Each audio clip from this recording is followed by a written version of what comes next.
Venom. My name is Shazam. Wait, for real?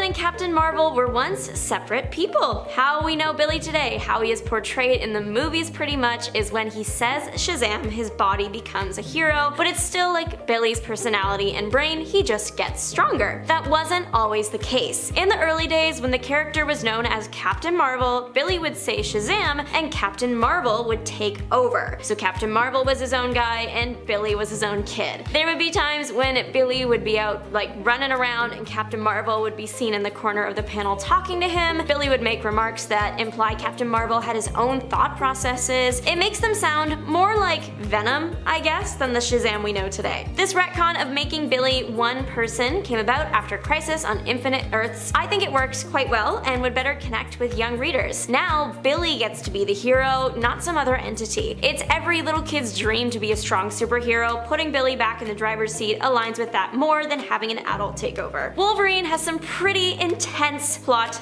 armor to the point where fans started questioning it. Luckily, Marvel introduced a pretty clever and slightly hilarious retcon to explain why Wolverine can't seem to stay down. A, he has a fighter spirit and literally will never give up, but B, he fights death every time he dies for the right to return to Earth. 2008's Wolverine issues 48 and 58 give us this little bit of info. In this story, Wolverine takes some intense damage to his body and his girlfriend passes. He ends up brain dead. Wolverine shouldn't be capable of being brain dead considering all the other times he's been destroyed and his healing factor puts him back together. So what gives? Turns out his girlfriend passing destroyed Wolverine's will to live. So when it was time for him to fight the Angel of Death, he didn't want to, keeping his body brain dead. Eventually, Wolverine does get back on his feet and back to Earth, but now we know how he can survive from almost anything. Alright, next we have the origin of the Teenage Mutant Ninja Turtles bandanas. At first, they were all red. Now we are used to seeing red, orange, blue, and purple, but that was not how they started. The Turtles now are goofy, love pizza, and fall under the superhero category, but they used to be assassins. The red bandanas symbolized blood and danger. It was when the first 5 issues for IDW were getting published that this changed. The Turtles all started wearing different colors. The red became a symbol for the Turtles' brother Raphael, who went missing. As they were searching for him, they wore red bandanas in his honor because that was his favorite color. When he was found, he was gifted a red bandana and kept it even after the others got new colors. It might be because it was his favorite color, but when you take into account what the red used to mean, it makes his characterization of him being the most violent make more sense. I did pull this retcon idea from the comments section of part 1, so thank you friend, this was very, very interesting to research. Okay, now let's look at the giant penny in Batman's Batcave. This penny has become a staple of Batman's base, and the origin story has changed many times. My favorite is the one that involves Two-Face, that is the retcon we'll be talking about today. But we should probably cover the original origin first. So this huge penny came from 1947's World Finest 30, when Batman and Robin faced off against the Penny Plunderer. It was in a museum that the Penny Plunderer was robbing because, well, he loves pennies. Obviously, Batman stops the villain, and for some reason, I guess he gets to keep this museum artifact now. So that's why there is a giant penny in Batman's Batcave. This origin works for the comics. However, when the Batcave was being brought to the animated medium,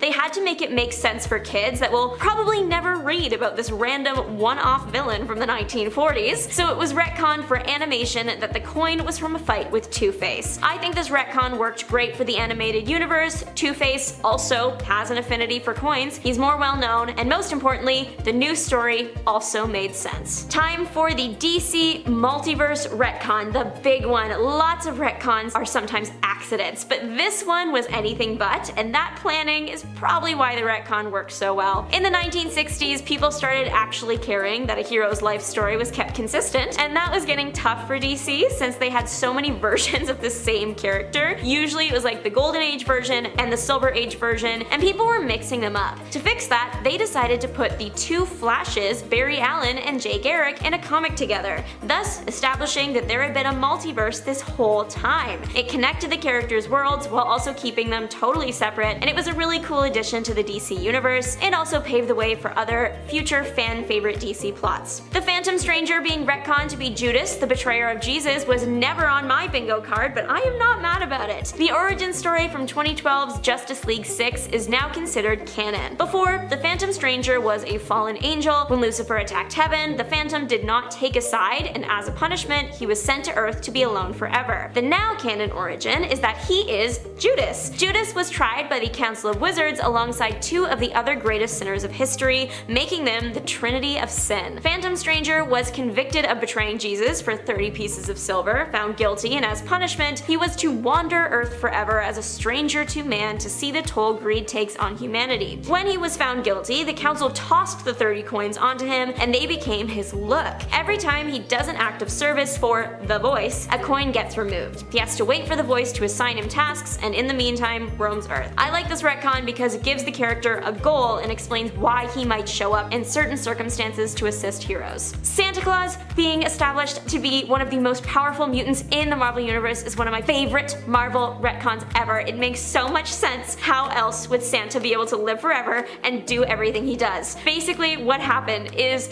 before we knew Santa was the most powerful mutant ever, his history was just a lot of legend. It varied from culture to culture, but for the most part, he was a legend. But then, along comes Marvel Holiday Special. It opens with Cerebro detecting the most powerful mutant ever registered, and the X-Men head off to find them. To their surprise, they're met with Santa Claus and the Brotherhood of Evil Mutants. Santa proves that they are no match for his jolly old self and turns the evil mutants to action figures. He teleports the X-Men away, makes them forget the whole thing ever happened, and gives New York their white Christmas. Santa has shown that he is capable of transmutation, teleportation, memory alteration, and he can control the weather, and that's not even everything Santa can do. I love this retcon. Doctor Strange stories take after their namesake. They're a little strange, but that's what you sign up for when it comes to the Master of Mystic Arts. However, I draw the line at a story where his love interest, Clea, cheats on him with Ben Franklin, but don't worry, it was retconned later. The moment happened in 1976's Doctor Strange 18. In this story, Doctor Strange and Clea are hopping throughout time. They end up on a boat with Ben Franklin. Doctor Strange and Clea have a fight, and he heads off to risk his life to defeat an otherworldly threat. Clea heads off and is seduced by Ben Franklin. The original intention of this moment was for Ben Franklin to actually be Ben Franklin, but Marvel's editorial staff didn't love the idea, so it was retconned that that wasn't Ben Franklin at all. It was an evil sorcerer that was pretending to be Ben Franklin. And before anyone says, well, she still went to bed with someone who she thought was Ben Franklin, Marvel fixed that too by saying she was enchanted into doing it. Marvel might have retconned this again though in Deadpool Dead Presidents when Strange made a comment to ghost Ben Franklin about how he still hasn't forgiven him for the 70s. It's just a weird situation overall. Moving on to Marvel retconning their racially insensitive depictions of heroes from the Golden Age comics to not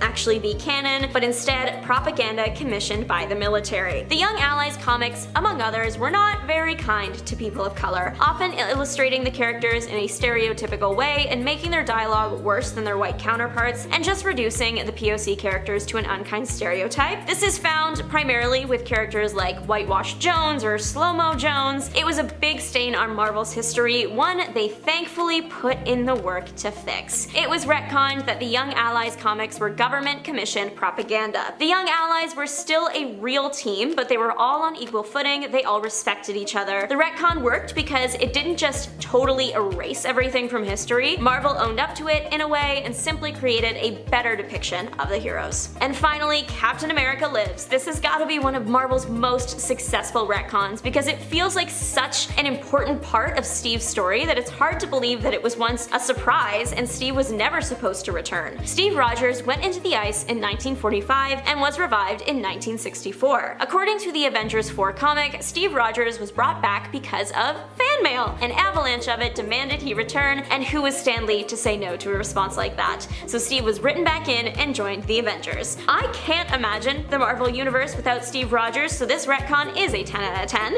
However, there was a cap active at the time Steve was supposed to be in the ice, which was confusing. Who was this guy? Well, that was also retconned in the 1970s to simply be a different person wearing the suit, William Naslund. He took on the hero mantle to keep the spirit of America alive. So in the beginning of Matt Murdock's superhero career, we were given a number of origin stories for Daredevil, and they all showed how Matt Murdock began to train to become the Man Without Fear. All of these seem to show Matt, a blind kid with otherworldly senses, teaching himself how to fight. It wasn't until Frank Miller's run on Daredevil, The Man Without Fear, which is arguably one of the greatest runs, where it was revealed that Matt had indeed been trained by another blind martial artist expert named Stick. Bringing Stick into the mix allowed Daredevil to gain a whole other level, turning him into more of a ninja adventure series, with Stick training Matt as a tool to be used against the Hand. This new ninja side to Matt Murdock worked incredibly well, and Daredevil's ninja training has become a major part of his background, both in the comics and in the Netflix Daredevil series. The initial idea left a lot of room for later writers to add and tweak certain things to help build other stories too, which is super cool. This is a retcon to undo a retcon, and I'm honestly so glad this one happened. In Original Sin, it was revealed that Norman Osborn had slept with Gwen Stacy, with the two of them having an affair that produced 2 twin children. These children were raised to believe that Spider-Man was their true father, and that he had also killed their mother, with Norman of course manipulating them as part of a scheme to, you guessed it, destroy Spider-Man. In the end, however, we'd come to learn that none of this was true. The children were not conceived by Gwen. Gwen never even slept with Norman. It was all part of Harry Osborn's plan to mess with his father as revenge for mistreating him all those years. The children instead were false, lab-made genetic fabrications,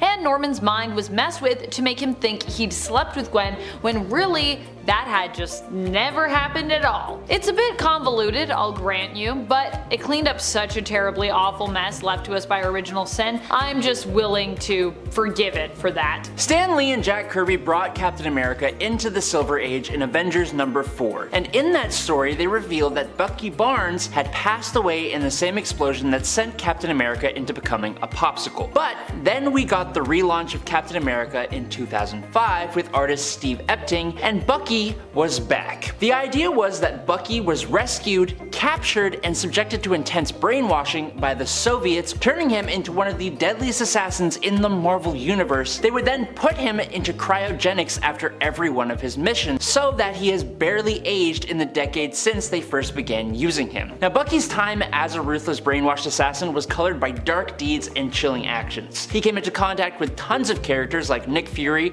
or Black Widow, who he helped train, and he even ended the life of Wolverine's wife, Itsu. The Winter Soldier has proven to be an excellent addition to the Marvel mythos. Finally, some kind of justice for Leslie Thompkins in this next retcon, although we can never fully undo the character assassination that was done to her, let's be honest. With Leslie, what ended up happening was that she was initially a close ally of Batman's, who was critical of him, but only because she cared, but who with one decision was turned into a borderline villain. When Stephanie Brown ends up tormented by Black Mask, Thompkins later takes her in and attempts to save her life, but ultimately fails. At least that's what we thought at first. Later on, it's revealed that Leslie actually let Stephanie die simply to prove a point to Batman and to convince him that having young sidekicks was a bad idea. Fortunately, this would later be retconned so that Thompkins simply faked Stephanie's death to teach Batman a lesson. It's still honestly pretty messed up, but at least it's still less messed up than the initial reveals. Len Wein and Bernie Wrightson introduced Swamp Thing as scientist Alec Holland, who found himself caught in a mysterious explosion, forced to run out into a swamp where he perished and was transformed into a creature made up of pieces of said swamp. That remained the story for a number of years, including an ongoing series. But then, during a second Swamp Thing series, Alan Moore came on to write. In his very first issue, Moore wrapped up all of the plots of the previous writer, but it ended with Swamp Thing seemingly passing away. But fret not, since that then led into the legendary Saga of the Swamp Thing number 21,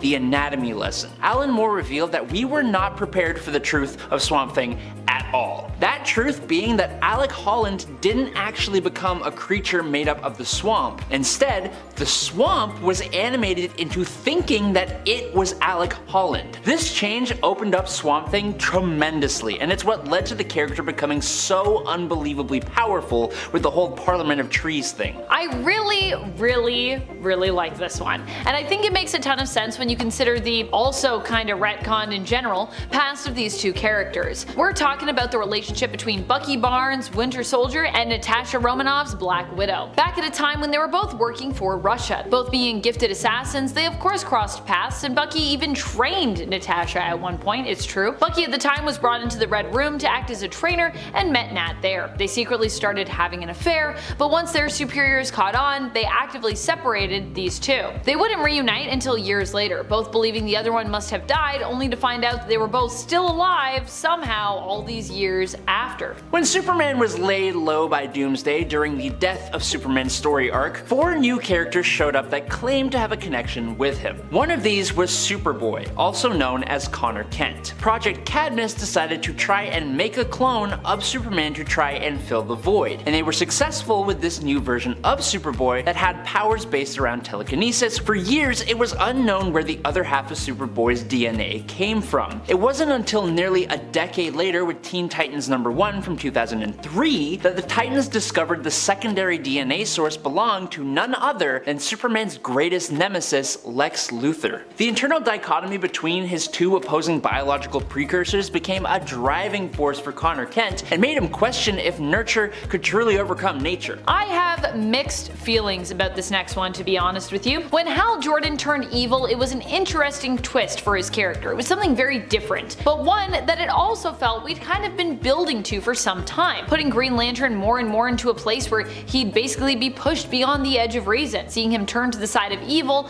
and become a villain made sense in a way. But comics had another explanation for us in terms of why Hal went from 0 to 1000 on the evil scale. It was actually all because of fear. It was about Parallax, who had managed to cling onto that fear and possess Hal Jordan, since Parallax was trapped within the central power battery and also manifested in the Green Lantern Corps' weakness to the color yellow. So this was in a way a retcon that solved not just one but actually two problems, if you will. Although I do think it was smart of DC to implement this retcon and that it makes a heck of a lot of sense. I'm still not completely sold on whether it was needed, at least in regards to Hal, but hey, it definitely works and I feel like a lot of people like it. There are plenty of DC characters that have used the name Sandman. However, it was Neil Gaiman's magnum opus, The Sandman #1 from 1988, that finally revealed the secret history that brought them all together. The Sandman revealed that after Morpheus, aka Dream of the Endless, the lord and personification of all dreams and reality, was imprisoned, his absence led the universe to gift portions of Dream's power to several people, including Wesley Dodds, who became plagued by extremely vivid dreams and inspired him to become the Justice Society's Sandman. There was also the Bronze Age Sandman Hector Hall, whose consciousness had been cast into the Dreaming, where it was discovered by Brute and Glob, which were former servants of Morpheus, who turned Hall into a surrogate Dream King following the imprisonment of Morpheus in the early 20th century. His consciousness became trapped in the consciousness of a boy named Jed Walker. There was also Garrett Sanford, who had a similar thing going on with him, and of course there is Sandy Hawkins, the sidekick of the original Sandman, Wesley Dodds, who took on the Sandman mantle and wears a mask that appears to be a cross between his old mask, Wesley Dodds' mask, and the helm of Dream of the Endless. If you read the story, you know it's a bit more complex than what I just said, but Morpheus' existence revealed just how powerful the Sandman legacy really was. Honestly, one of my favorite retcons is also one of the saddest. There are some figures out there who I feel have a certain air of mystery, if you will. When we give them backstories, origins that are super defined, in fact for some characters, I feel like it can ruin those characters to a degree. When it comes to Deadpool though, I feel like his origin is one of the most tragic. I like how Deadpool cracks jokes, don't get me wrong, he has made me laugh in comics many times over and on the big screen, but I also love us exploring why he feels a need to do this, and why he is so seemingly crazy, or at least why he chooses to appear that way. At one point, Deadpool's true parents' existence is confirmed in the worst story for Deadpool we could have gotten ever. While being manipulated and not remembering who his parents were at the time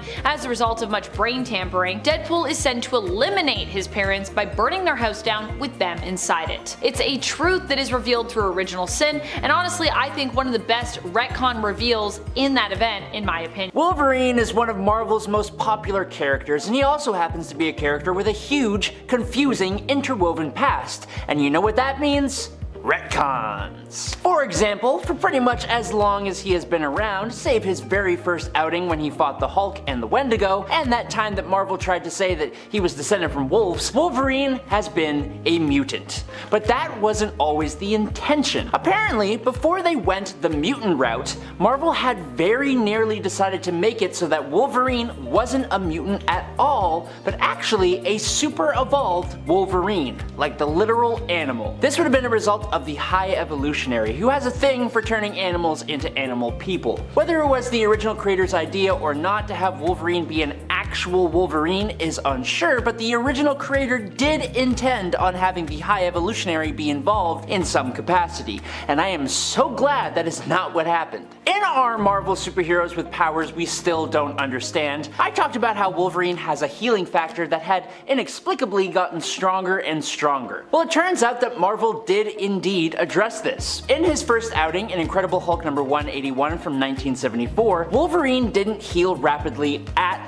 all. Instead, he was so fast that the Hulk could barely even touch him. It was only in 1977's X-Men number 107 that his healing factor was established, but originally it was nowhere near as powerful as it is today. It used to be that it took Wolverine weeks and even months sometimes to heal from major injuries, while the minor stuff would heal instantly. But starting in the 1990s, Wolverine's healing started ramping up and up and up until it was at the point that he healed from a nuclear incineration within literal minutes. Once people started to point out his inexplicable power boost, Wolverine explained this away by saying that his healing factor grew more efficient the more he used it. Boom. Problem solved. Okay, so Wolverine has that insane healing factor. It was so insanely powerful that Wolverine seemed to be able to just brush off death like it was the common cold. Or like when you're going for a run and you get like a muscle cramp and you just need to slow down for like a sec. It was like that. Wolverine just didn't seem to be capable of dying. So Marvel had to do some talking. When Marvel decided the time had come to finally wipe out Wolverine for real, they needed a new explanation for how he managed to cheat death in the past. And so in Mark Guggenheim and Howard Chaykin's 2008 Wolverine run, it was revealed that Wolverine actually had, in fact, passed away before. Many times in the past, in fact. But each time he had, he also fought Lazare, the literal angel of death, for the right to come back to life. As part of that little revelation, Wolverine fighting angels, Wolverine discovered that his soul had also been damaged, and so he made a deal with Lazare himself to fix his soul, which had the added side effect that he would actually stay in the afterlife. Then came the death of Wolverine story, and can you guess what happened? Yeah, that's right. He still came back to life. Now Wolverine's past is going to be where about 90% of his retcons are focused. His past is so murky and wrapped up in memory wipes that even his real name comes into question. In Chris Claremont and John Byrne's Uncanny X-Men number 139 from 1990, it was revealed that Wolverine's real name was Logan, which is my favorite of his names, but crucially, he didn't say if it was his first name or his last name. Which is great because this became a critical point that other comics and writers could play with for their stories. Over time, throughout the comics, Wolverine had also been referred to by the name James from various different sources. It wasn't until New X-Men number 143 when a file in the Weapon X program listed his name as James Logan. Boom! Combo. Best of both worlds. But wait, there's more. In Wolverine Origins, which is just a bucket of retcons wrapped up in a pretty bow, it was revealed and made canon that Wolverine's original name was James Howlett, with Logan just being the name of his family's groundskeeper. Personally, I'm happy he stole that man's name. Now, while speaking of that past and Wolverine's family, one person who is often thought of when you talk about Wolverine is his main rival and nemesis, Sabretooth. Sabretooth was originally created by Chris Claremont and John Byrne for Iron Fist number 14 in 1977, but once readers began to notice all the different similarities to Wolverine, it just made sense that they became enemies. The two fought lots of times, with Sabretooth being one of the most destructive forces in Wolverine's life. But in Wolverine number 41 from 1991, it all took a whole new personal turn when Sabretooth revealed to Logan they were actually father and son. As much as this absolutely blew people's minds, it did kind of make sense. I mean, look at them. They look fairly similar, they have fairly similar powers and attributes, and Sabretooth is quite a bit older than Wolverine. But it really did not stick. Like, I'm talking in the very next issue, the whole thing was revealed as a lie by Nick Fury and S.H.I.E.L.D., who backed that up with DNA testing to prove that Wolverine definitely was not Sabretooth's son. Now, as a large chunk of fans may know, Wolverine became an official member of the X-Men in Giant Size X-Men Annual number 1 from 1975. Professor X had recruited Logan, or James, or whatever you want to call him, from the Canadian government following losing the original team of X-Men to the mutant island Krakoa. Wolverine has always been a bit of a lone wolf, but going against character, he agreed to team up with the other mutants. For anyone who found this grizzled short man's team up a bit odd, Daniel Way and Mike Deodato's Wolverine Origins number 29 in 2008 offers up a little bit of a change-a-roo. In the comic, Professor X reveals that Wolverine had been sent many years before their first meeting in Canada in order to wipe Professor X into the Shadow Realm. Xavier, being an incredibly powerful telepath, knew exactly what Wolverine was up to, so in seeing the potential of Wolverine as a weapon that he could use to aid his own efforts, Professor Xavier used his powers to completely erase Wolverine's memory and implant a psychic suggestion to become an X-Man, thus continuing a long line of Professor X actually being the worst. Now, one of the major defining moments of Wolverine's entire life was his abduction, brainwashing, reconditioning, and weaponization under the Weapon X program. But the very idea of Weapon X and what it even is has gone through a lot of changes. In 1975's Giant Size X-Men Annual number 1, Wolverine himself was codenamed Weapon X, but that changed in Wolverine number 50 from 1991, with Weapon X becoming the name of the super soldier program that experimented on him. Then in New X-Men number 129 from 2002, an absolutely huge retcon came in the form of the X in Weapon X actually standing for the Roman numeral for 10, meaning that Wolverine was the 10th iteration of the project, with other experiments going all the way back to World War II and with more projects after him. This changes the program's real name to the Weapon Plus program, and a good chunk of the super soldiers in Marvel Comics were part of the program, including Captain America, who was the very first success under Operation Rebirth. So Weapon X itself underwent some changes, but what Weapon X even did to Wolverine also seemed to undergo some changes too, specifically surrounding those massive claws. In his first appearance fighting against the Incredible Hulk and the Wendigo in Incredible Hulk number 181, Wolverine did everything he did with his big pointy claws out the entire time. He never retracted them. This would imply that Wolvie's claws were attached to his gloves, which was the intention. When he returned in Giant Size X-Men Annual number 1, Wolverine could now retract his claws, but it was still widely assumed that they were attached to his gloves. It wasn't until X-Men number 98 from 1976 that Wolverine got those gloves off, and oh me oh my, he was still able to pop his claws. This meant that the claws were an actual part of his body. But it wasn't until X-Men Volume 2 number 25, after having the adamantium forcibly ripped out of his body by Magneto, that Wolverine came to learn that his claws were 1, actually made of bone and were just covered in adamantium, but 2, were in fact another part of his mutation alongside his healing factor and his senses. This fact was a large enough revelation to blow a hole in several Wolverine stories where he specifically talks about not having claws before getting involved with the Weapon X program, and it contradicts several actual comic book panels of Wolverine having his adamantium bonded to his skeleton, where it was heavily implied that the claws were implanted alongside everything else. Now, as we can see from any comic book ever, and also the rest of this list, Wolverine's life kinda sucked. It was so bad. he fought in countless wars, all of his significant others lost their lives, and he suffered some of the worst injuries ever. Wolverine seemingly had the worst luck, even worse than Spider-Man. Or was it all just someone pulling the strings? In Jeff Loeb and Simone Bianchi's Wolverine number 50 from 2007, Wolverine started having dreams of a mysterious figure known as Romulus. Romulus was thousands of years old and had been manipulating Wolverine before he was born. He secretly controlled Weapon X, took Wolverine's son Daken and made him hate Wolverine, arranged for the passing of Wolverine's lovers over the years, and had been controlling Wolverine's life from the shadows. Romulus even brought this really weird retcon that made Wolverine a different species that was descended from wolves, which itself was retconned. But the weirdest of all was when Romulus even claimed that Wolverine was the one who altered his own memories to make himself into a test subject, and that Weapon X is and always was Wolverine's own idea. That one just never got mentioned again because, like a lot of Romulus, it was kinda just stupid. And finally, Wolverine has been around for a long time. It used to be that literally no one actually knew how old he was and how long he had been around. This meant that he has run into a lot of different famous characters over the course of Marvel's history. So many different characters, in fact, that Marvel seemed to actually lose track of who he met and when. In Wolverine Nick Fury The Scorpio Connection from 1989, Logan tells Nick Fury that they actually knew each other way back in his Canadian intelligence days. But then, we fast forward to Wolverine Origins number 17, and we actually see their first meeting happen, taking place during World War II. And that little comment from 1989 didn't seem to be mentioned even a little tiny bit. There was also a time where he met Captain America, but then you fast forward to their first meeting, and Mr. Rogers didn't seem to recognize Logan or his hair or weirdly proportioned body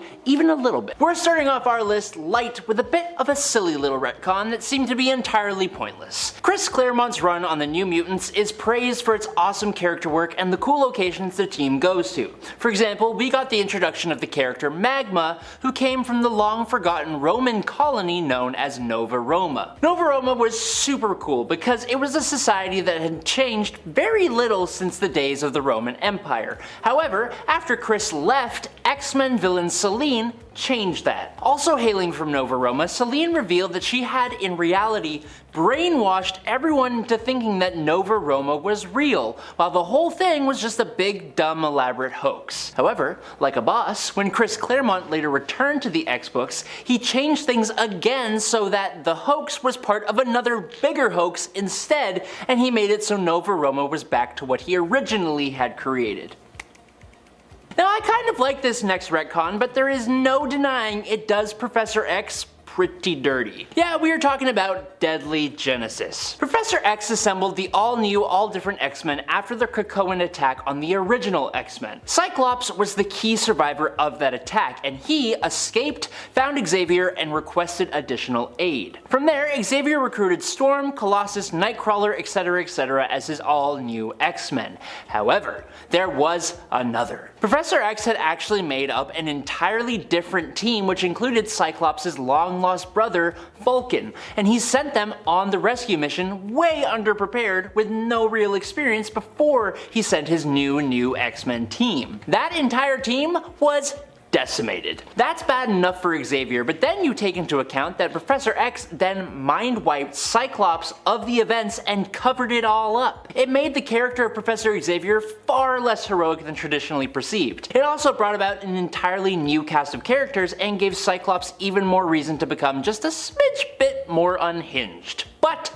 morally dubious Professor Xavier kinda works really well. I like it. The Decimation. It's a huge event in the X-Men canon. This is when the Scarlet Witch wished away the X gene completely when she said no more mutants, and the next decade of X-Men comics centered on that decision. With just 198 mutants left and no more mutants being born anymore, mutants were on the edge of extinction. Obviously, the mutants absolutely hated Wanda for this, and for good reason, but alas, all was not as it seemed. The Scarlet Witch's involvement was soon altered in Avengers: The Children's Crusade, as the X-Men discovered that Victor Von Doom was secretly behind the decimation. Sure, the X-Men still hated the Scarlet Witch for a long time after, again, rightfully so, but the comics removed some of her blame for the situation. It was a serious change given how important the decimation was for the X-Men. The Dark Phoenix saga was landmark. That story set the precedent that even longtime X-Men, some of the most loved characters, weren't beyond being corrupted and turned into the bad guy. Not only that, but they could also cause problems for the entire galaxy and wipe out countless lives. We saw Jean Grey get overcome by the Phoenix Force's power, attack her friends, and destroy a world before sacrificing herself to save everyone. Yes, well, not really. Before long, the X-Men comics revealed Jean was actually chilling out in a cocoon at the bottom of Jamaica Bay. That Jean Grey that did all those incredibly horrible things? That Jeannie McBeanie? That wasn't Jean at all. Instead, it was revealed that it was actually the Phoenix Force which had taken on the physical form of Jean Grey. The real Jean never did the horrible things the Phoenix did. On one hand, we got Jean Grey back. On the other hand, the change completely uprooted the Dark Phoenix's saga's message and legacy, which ticked off a lot of fans. Next up on our list is, kind of a weird one. Bit of a strange fella. It's also incredibly small in the grand scheme of things. Oh, and it's also 100% unnecessary and just weird and was done purely for shock factor storytelling. Sentry Fallen Sun is a comic that depicts the funeral for the Sentry after he was taken down by Thor during the Siege event. A whole bunch of superheroes are at his funeral. The Fantastic Four, Daredevil, Tony Stark, Cyclops, Rogue, and Emma Frost, Doctor Strange, they are all giving their thoughts and prayers saying nice things about Sentry. Thor even goes and dances with Sentry's mom. It's wholesome.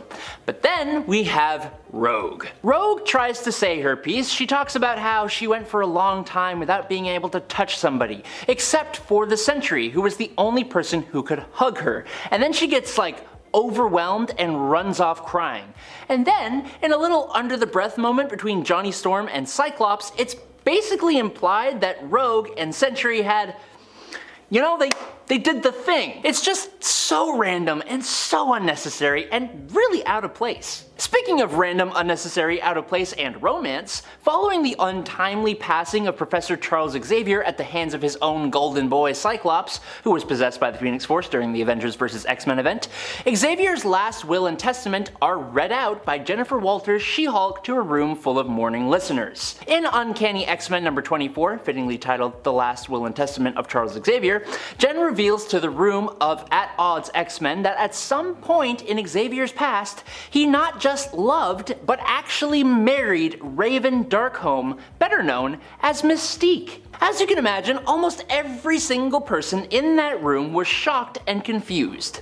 He then went on to tell them about the most powerful mutant any of them had ever seen, and they had to go deal with that. But Professor X married Mystique, so I guess that kind of makes him Nightcrawler's stepdaddy, which is weird. Speaking of which, it's common knowledge to most readers by now that Nightcrawler is the son of Mystique, something that was revealed and confirmed ages ago in 1994. To cut the story short, Mystique was posing as a German woman and became the wife of a very wealthy and regular human man. After giving birth to a very much not normal human mutant child in the form of Nightcrawler and exposing herself as a mutant during labor, she ran away, abandoning baby Nightcrawler. It was later revealed that Kurt's odd appearance wasn't just due to Mystique being another blue mutant, but was actually due to his real father, which by the way was not the human man. Kurt's biological father is actually Azazel, a member of an interdimensional group of ancient demon-like mutants. To maintain his presence on Earth, Azazel basically makes babies every few years.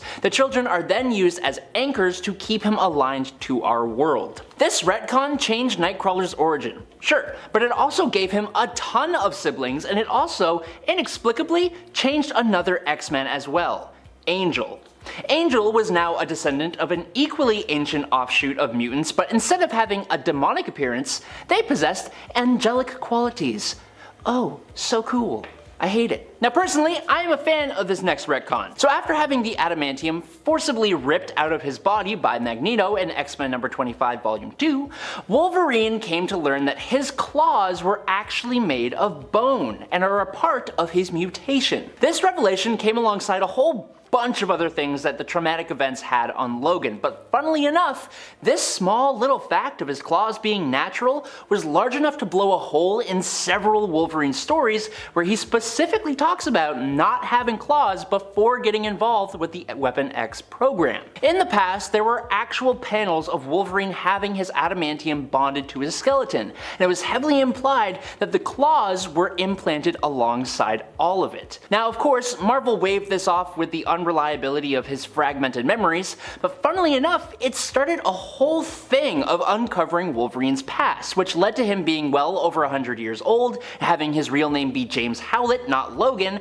as he thought it was. So, it's not entirely negative, but there's no negatives here. From the day of Lucas Bishop's debut in Uncanny X-Men, he was a good guy. Righteous, self-sacrificing, a literal man of the law from the future. He had a huge degree of integrity, and unlike a lot of other characters, he never seemed to waver on that, which is why, when we saw his sudden and drastic change to brutal villainy, most fans were left flabbergasted even if the explanation was clear and out in the open. Now, we knew that Bishop came to the main 616 timeline to stop what was commonly referred to as the X-Traitor. At first, he thought it was Gambit, then after Onslaught, he thought maybe it was Xavier, but then 10 years later, after having never mentioned her or anything like her before, Bishop decided once and for all that it was actually the first baby born since M-Day, Hope Summers. The child would soon be adopted by Cable, and Bishop set out to send the sweet fresh mutant back to the Shadow Realm. Bishop nearly took the life of Professor X,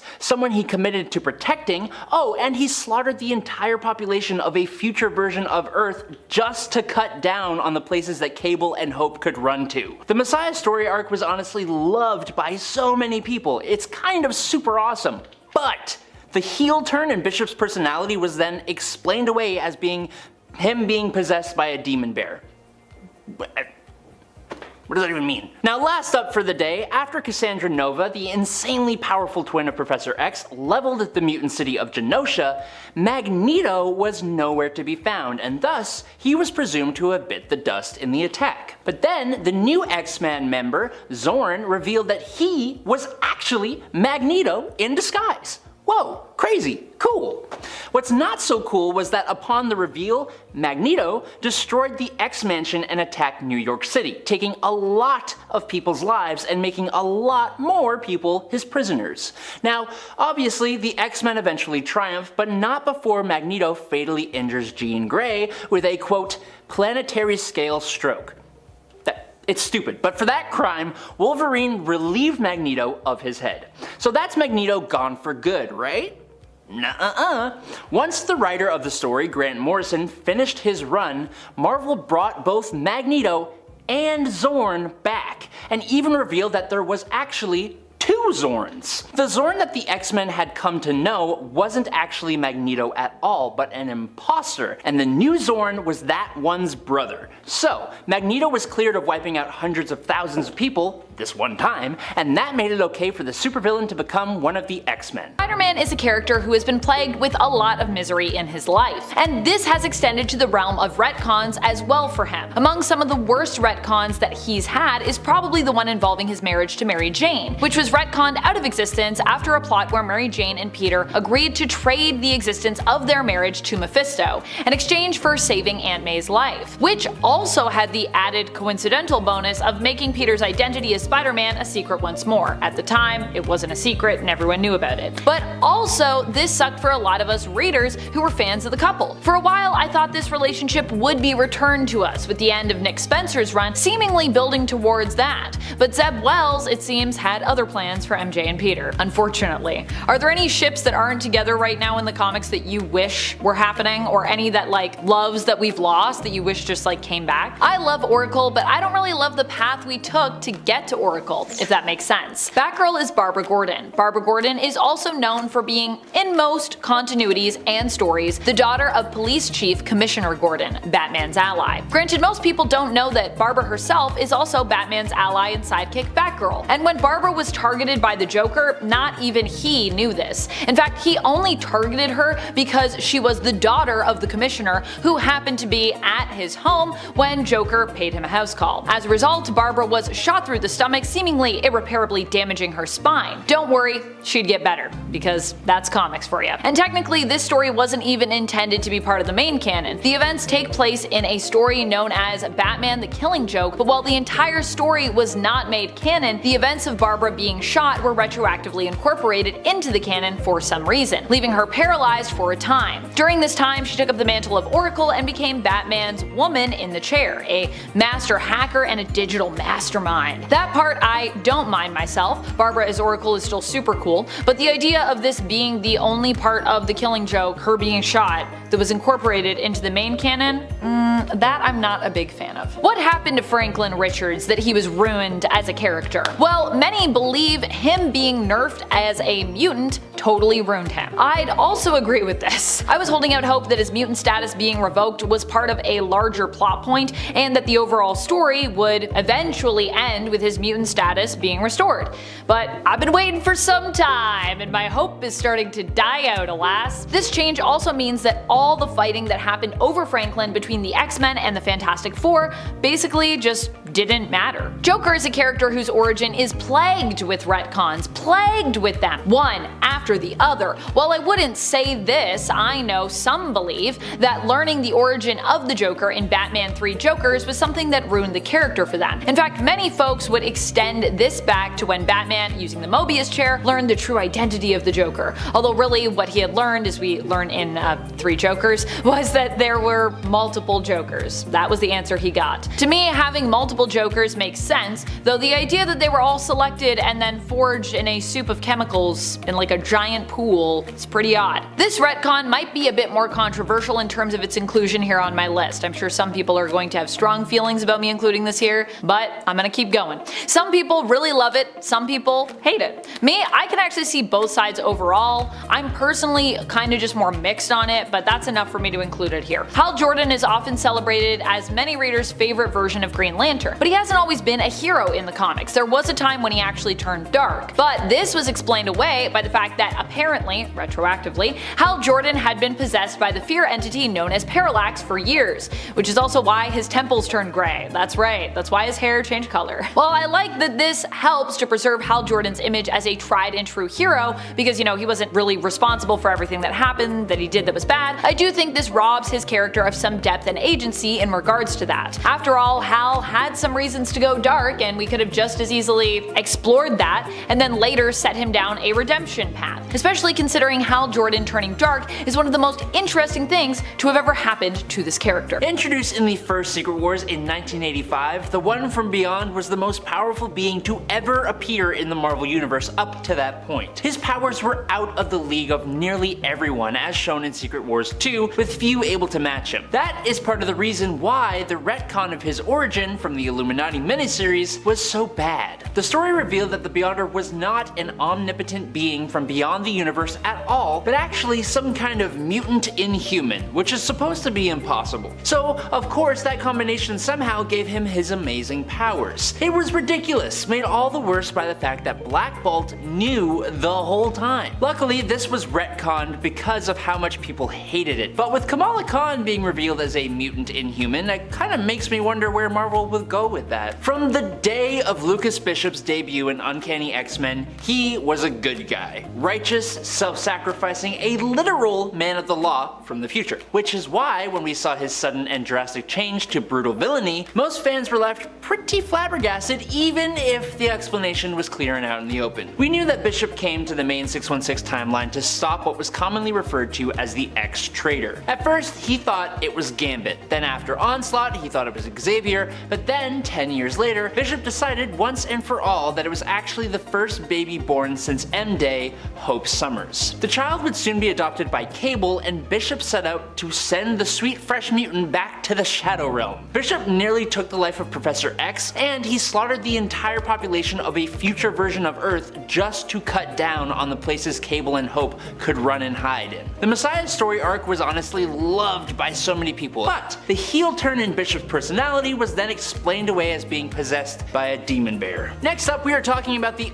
awful couple of Hawkeye and Mockingbird. This whole relationship honestly kinda seems like a cheap way of capitalizing on the Green Arrow and Black Canary coupling that DC had going on, but these two were nowhere near as compatible as their DC counterparts. The best example of that would be the whole thing surrounding a guy called Phantom Rider. To sum it all up, Mockingbird is caught and physically mistreated by the Phantom Rider, and so in turn she eventually gets her revenge, taking the Rider's life. Hawkeye, instead of supporting his traumatized partner, is scared off by the fact that she took the life of her assailant and he dumps her. It all got retconned. Now the story changed so that Mockingbird actually consented to do the jiggy with Phantom Rider, which means she then took his life for seemingly no reason at all. Hawkeye just used the killing of Phantom Rider as the excuse to break up with her when the real reason was because she had cheated. Sentry Fallen's Son is a comic that depicts the funeral for the Sentry after he was taken down by Thor during the Siege event. A whole bunch of superheroes are at his funeral. They're all giving their thoughts and prayers, saying nice things about the Sentry. Thor even goes and dances with Sentry's mom, which was super cute. And then we have Rogue. Rogue tries to say her piece at the funeral, and she talks about how she went for a long time without being able to touch somebody except for the Sentry, who was the only person who could hug her. And then she gets really overwhelmed and runs off crying. Then, in a little under the breath moment between Johnny Storm and Cyclops, it's basically implied that Rogue and Sentry had, you know, they did the thing. It's just super random and super unnecessary and kind of in bad taste, and it's just super out of place. While Jean Grey coming back after the Dark Phoenix saga was one of the greatest X-Men moments of all time, it was still just a little bit convoluted. Basically, it all kicks off when out in space the X-Men were bombarded with cosmic radiation. Jean Grey towed the line between life and death but managed to return alive by making a sort of pact with the Phoenix Force. Unfortunately, it also eventually led to the Dark Phoenix saga, which told the story of the fall of Jean Grey to Dark Phoenix. After events with the Shi'ar and the X-Men, Jean sacrificed herself in order to save the universe from the Dark Phoenix she had become. Years later, in Fantastic Four number 286, it was revealed that Jean Grey had somehow been alive this entire time, and the being that actually went through the Phoenix and Dark Phoenix sagas was just the Phoenix Force itself that took on the form of Jean Grey. This brought the fan favorite character back to life, but devalued the whole Phoenix and Dark Phoenix sagas for fans and made people hate Jim Shooter, Marvel's editor-in-chief at the time. Over 1 million years ago, the early human mutant known as Firehair became the avatar of the Phoenix Force and nearly destroyed the entire planet. She began assembling a team of supernatural and mystical beings to protect humanity and Earth. The eventual team was made up of the Asgardian god Odin Borson, the demigod sorcerer Agamotto, the Black Panther of the Panther tribe, the woolly mammoth riding Ghost Rider, Iron Fist Fanfei, and a super smart caveman who wielded the Starbrand. Now, after fighting some corrupted Celestials as well as time-traveling villains from the present like Thanos, multiple Doctor Dooms, and Mephisto, the team eventually disbanded. The only problem is that given the actual legit history of the Earth, it doesn't make any sense. Like, at all. It does not work. There's a Ghost Rider riding a woolly mammoth, so like you win some, you lose some, you know? Scarlet Witch is one of my all-time favorite characters from Marvel Comics. If you know me, if you've seen me, Amanda, host some videos, you know I've been a long-time fan of hers. I constantly talk about Wanda on this channel, and I constantly talk about the injustices that she has suffered. Chief among them are her retcons, with one big retcon summing up the greatest issue I have with how she has been characterized in recent years. That, of course, is the monumental shift in her origin from being a mutant to a non-mutant. Sad. This all went down as part of Axis, which honestly is such a weird event. Axis is kinda like just a mixed bag for me. There are some things I really love about it and other things that are just a mess or are just super weird, honestly. Friendly Neighborhood Carnage, I am looking at you here, but one of the messiest parts of that event for me is the fallout we get with Quicksilver and Scarlet Witch and their fake dad, Magneto. Here we learn when Wanda attempts to put a blood hex on her brother and her father that Magneto is not actually blood related to her and ergo is not the father. Of course, while this revelation for Wanda has always upset me, it does not end there. It extends to Quicksilver as well. Poor Quicksilver. He was really put in a weird position after this revelation. No longer a mutant, we'd find out he was somehow kind of an inhuman,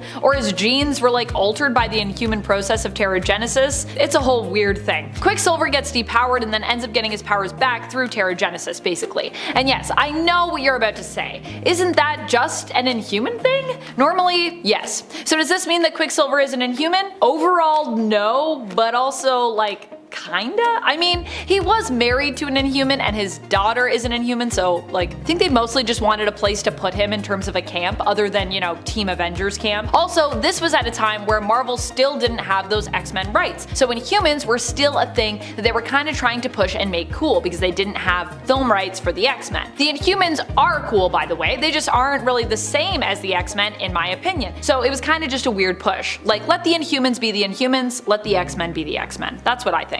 For those who aren't familiar with her, Holly Robinson was once known to be one of Catwoman's close friends. She was basically like a sister to Catwoman, although she wasn't exactly Catwoman's sister. Catwoman does have a sister and it's not Holly, it's Maggie, so Holly isn't her sister by blood, but she is her sister through the streets. Holly and Selina grew up in the same orphanage in the Prime Earth continuity, but in the previous New Earth continuity, they grew up on the streets together with Selina looking out for Holly as she would a younger sister. And yet it would later be revealed in the Prime Earth continuity, right around the time that Selina was set to marry Bruce, that Holly had actually been manipulating Selina into breaking off the marriage because she was secretly working for Bane. Okay, so this was more of a plot point and a bit less of a retcon, to be honest with you, but it was still a twist that was unexpected and that I didn't like. And I feel like surprise twists can have a very similar impact or feel to retcons, so I'm just gonna include it. It felt so out of character for Holly, honestly. Akin to Spider-Man's retcon woes, Gwen Stacy has had some of her own. This also extends to making Peter's life more miserable, as well as just making Peter kind of look like a superficial jerk in a way, with this specific retcon I'm about to talk about. What happened to Gwen? What is this retcon? Well, during Sins Past, we were given one of the worst retcons possibly ever, which involved Gwen having cheated on Peter with Norman Osborn, yeah, Green Goblin, and having given birth to twins, Norman Osborn's twins, that were born of their affair in secret. What? Thank goodness this was recently re-retconned away. Has been fixed, but still it's a retcon that happened. Power Girl's retcons have been numerous, and many of them have had to do with her origin and in some cases her powers. One of the most bizarre retcons she had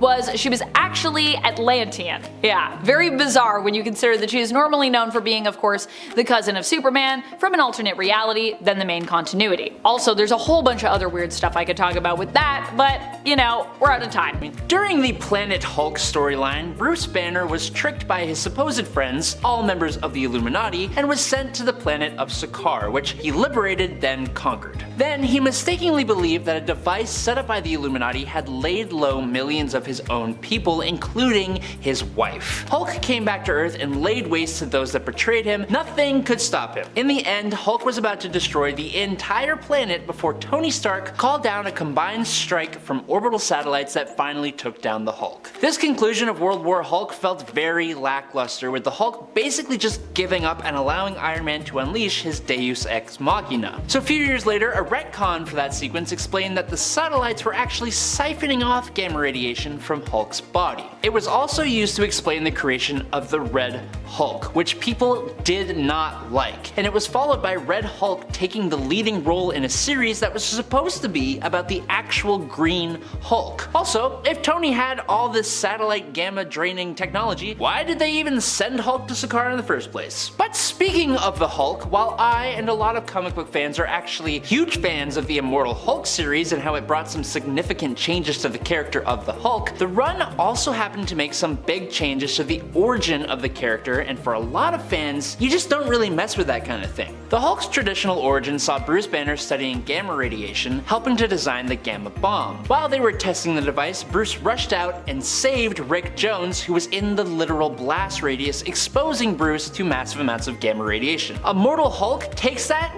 but also makes it supernatural. Now, gamma radiation has magical elements that weaken the barrier between our world and a hell-like place that lies below all others called the Below Place, where the One Below All lives. The gamma then allows the One Below All to turn these gamma mutates into his avatars on Earth. Hulk is the greatest one of them. I kinda like this one, but I understand why longtime fans absolutely do not. The Marvel story's Secret Empire introduced the idea that Captain America, the beacon of hope, was secretly an undercover Hydra super soldier. This Hydra Cap organized the second superhuman civil war, as well as Chitauri invasions on the Earth. He got promoted to director of S.H.I.E.L.D. and influenced the legislation of the S.H.I.E.L.D. Act, which gave S.H.I.E.L.D. way more authority. He then used that power to basically organize a Hydra takeover of America. Steve Rogers revealed himself as not only a longtime Hydra defector, but the Hydra Supreme. Hydra, who had seriously infiltrated S.H.I.E.L.D., began assuming control of key locations and executing anyone who stood in his way. The reveal of Captain America as a Hydra agent completely took readers by surprise. Now, Marvel realized and even admitted their mistake, and so the story got retconned to have it so that the character known as Cubic, who was essentially a living cosmic cube in the form of a child, was manipulated by Hydra to create a Captain America who grew up being loyal to Hydra. This Hydra Cap would eventually supplant the real Captain America of Earth 616 until the true Captain America came back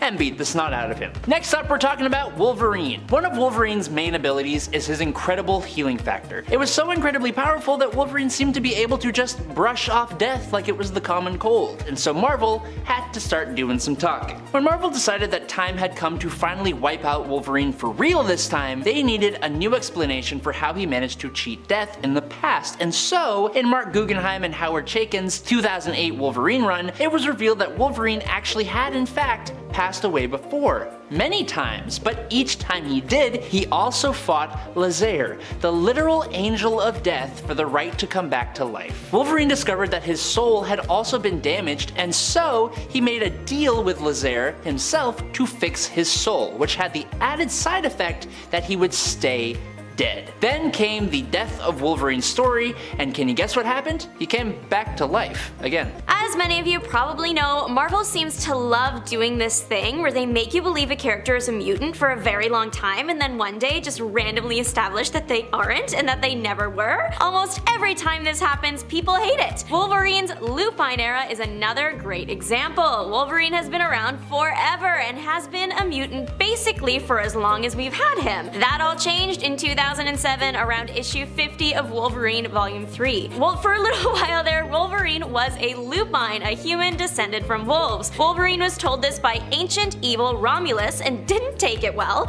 I guess the good news is neither did fans. This retcon was received so poorly, Marvel did a double retcon to essentially fix it. In the later comic Wolverine Volume 2 number 312, Romulus' sister Remus ends up literally telling Wolverine that everything her brother said wasn't true and the lupine species was not actually real. Well, that takes care of that, I guess. Next up, chaos magic. What is it, and was it ever real? After we learned that Wanda was tied to Chthon, over time the magic she used was also tied to him and her connection to the demonic powerhouse as a god. As the god of chaos, one of the titles that Chthon claims to have, this magic type became known as chaos magic. But there was also the issue of Wanda's initial origin. Wanda was first introduced as the Scarlet Witch back in X-Men, where she was teamed up with the Brotherhood of Evil Mutants. She was an evil mutant who had an unpredictable hex-based power set, often bringing bad luck to her opponents whenever she used her abilities, though not as in control of them as we now know her to be.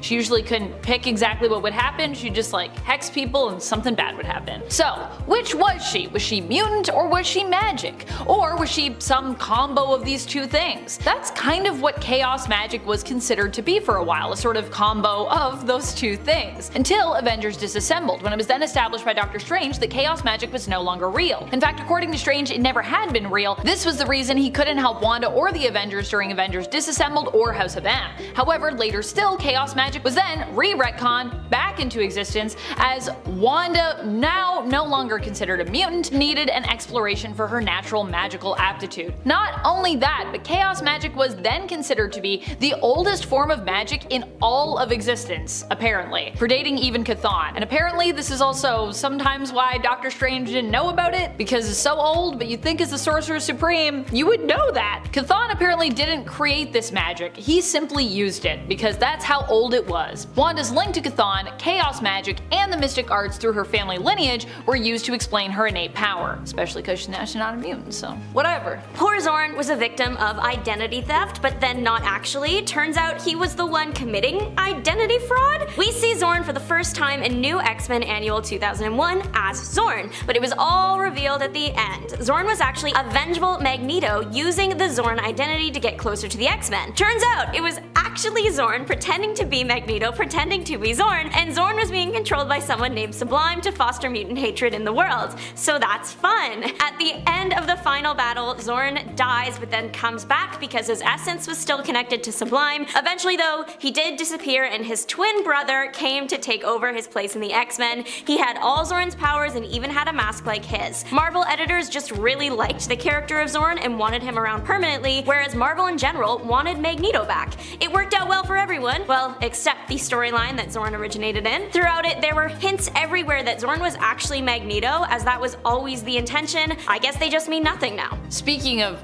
weird characters that we thought we know who they were, but then it turned out maybe we didn't know. Did you know that Spider-Man has a sister? Yep, he does. Well, sort of. I actually don't mind Spider-Man having a secret sister in the comics, that's not what I'm upset about here, and that being a big reveal. But what I did not like about this one was the fact that it wasn't super consistent, kinda like Zorn. It was like Marvel was afraid to fully commit, so near the end of this adventure with his supposed sister Teresa, it's implied that she might not actually be a sister at all, and that her origins are as of yet unconfirmed in that regard. But either way, Peter still confirms that he considers her his family regardless. Keeping it ambiguous is not my favorite when it comes to comic book family history, especially as someone that needs to keep track of that stuff. Franklin Richards, son to Mr. Fantastic and the Invisible Woman, has been having a bit of an identity crisis lately. First, he is a mutant and invited to Krakoa to be with the other mutants. Then he can't use the portal because he is not showing to be a mutant. Then we learn his dad, Mr. Fantastic, has made a device that masks his mutant gene, so eventually Franklin does end up on the island and he is a mutant again. But then, much later, after a big battle, he tries to come back, but he can't because he's not a mutant. It's hard enough to keep up with as a reader. Imagine that being your teenage years. Franklin is, or was, considered one of the strongest mutants ever, but if he uses his powers too much, it gets drained. Well, he did that, and his dad was trying to figure out what was wrong. When the X-Men extended Franklin's invite to the island, the Fantastics were thrilled, and they thought Franklin was too young to be leaving his family. There's a big fight in Washington Square between the Fantastic Four and X-Men over this kid, and it ends up being for nothing because he's not actually a mutant after all. Apparently, Franklin's powers were so strong that he unknowingly used them to make himself appear as a mutant, but when his powers are drained, he can't do that anymore, revealing his true nature. All that family and coworker drama and heartache for nothing. This has to be one of the weirdest retcons here. There are a lot of weird ones in relation to House of M that happen in retrospect and which would have changed the perspective entirely of this event, but this one really gives almost all of them a run for their money. Well, it's a tie between this one and one other one on our list, but I'm gonna talk about that one later. This one went down in Children's Crusade, where Billy finds his spiritual mother Wanda in Latveria, where Scarlet Witch claims that she is head over heels in love with Dr. Doom, and is even betrothed to marry him. What? Another interesting point Billy learns is that Wanda seems to be suffering from amnesia here. Turns out that this was all seemingly part of a plot of Doom's to steal Wanda's power. However, it is also implied that the two did really have feelings for each other, despite Doom's claims that it was all a fervent sham, and that Wanda means nothing to him. In his anger, he even claims that she is so worthless, she wasn't even the true cause of House of M, and that it all actually happened due to his own machinations. That's right, he marches in there saying House of M was all me, baby. Interesting. I generally write this one off as Doom just being frustrated at the result of his plan not going to plan, as we still have yet to see any proof of Victor's claim here, I believe, but it is possible that this was meant to be taken literally and it was a retcon that was intended to absolve Wanda of her guilt. But at the same time, it also would kind of make much of the event feel hollow because Wanda was pushed to her actions due to her own trauma and hurt at that time, so it makes sense that she's behind House of M. And while I'm not condoning what she did, it did make sense for her character to lash out like she did. Hence why Doom being behind it all really makes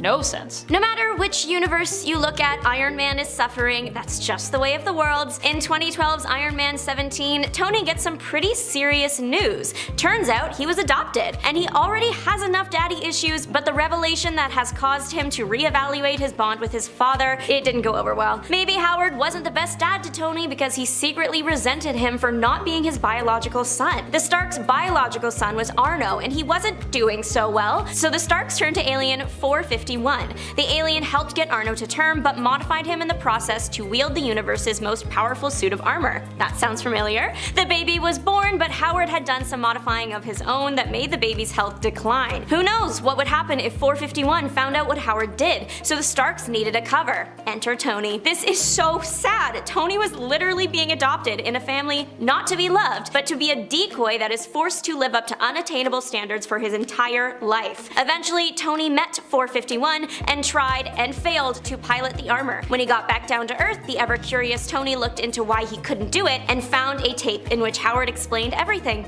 Marvel, give Tony a break challenge level impossible. What's interesting about a lot of retcons is that they are usually implemented by writers or creative teams who are different from the ones who established the initial canon for a character, which honestly makes sense. These are new creatives who either might not be aware of the established canon, might not like it, or might just want to change it up because they want to shake things up and have like a new vision for a character or just established lore. But this isn't always the case. Like with Genesis and her alter ego, the demonic entity Annihilation, during Ten of Swords. Genesis was revealed to be the retcon wife of Apocalypse, who also happened to be the one under the Mask of Annihilation or the Helm of Annihilation, possessed by the demonic Amenthi entity. However, by the end of Ten of Swords, we'd actually saved Genesis from her possession, with Saturnine transforming the Helm of Annihilation into a staff. The whole purpose of Saturnine doing this was to zap Annihilation's power somewhat, making it easier for the wielder to dominate and control this power instead of Annihilation possessing the wielder. This way, Genesis and the Iraqi mutants would have complete control over the Amenthi army without being possessed.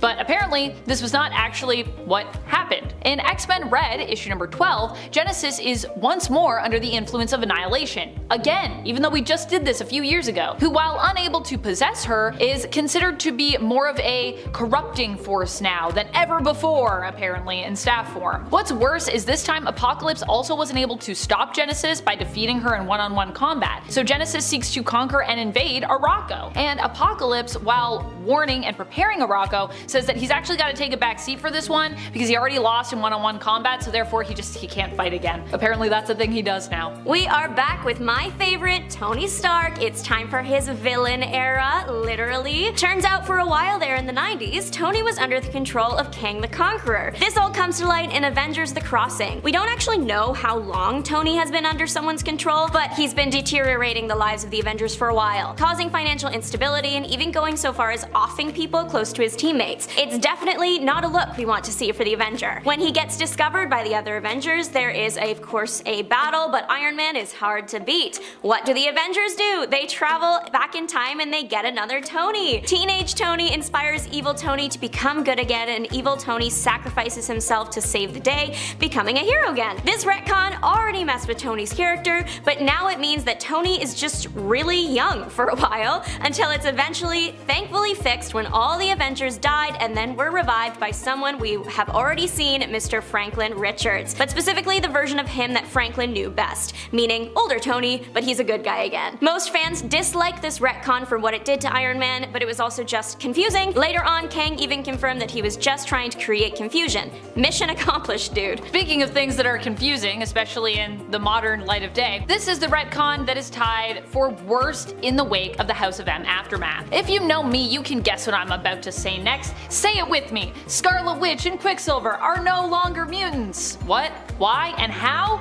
Yes, because of the MCU, and because the High Evolutionary is basically a major creep who likes to experiment on mutant younglings. I don't know. This retcon took place during the Axis event, which I have honestly mixed feelings about. The event, not the retcon. While there are parts of Axis that I like, this is decidedly one of the parts that makes me question if it might actually be the worst event ever, because that is how much this retcon bothers me. It's not so much about losing Quicksilver and Scarlet Witch from the mutant group, although that does sting quite a bit, but it's about how this retcon made years of established family drama pointless. Scarlet Witch and Quicksilver were proven as not being mutants when we learned they weren't actually Magneto's kids after Wanda attempted to put a curse on her direct family. While Pietro was affected by this, Magneto was not. The good news is that during the Krakoan era, Magneto firmly established that he still thought of the twins, Wanda especially, as his children. Even though they weren't actually his kids by birth, they would always be considered a part of the Maximoff family tree. It's a nice gesture, but I still desperately want this retcon to be undone.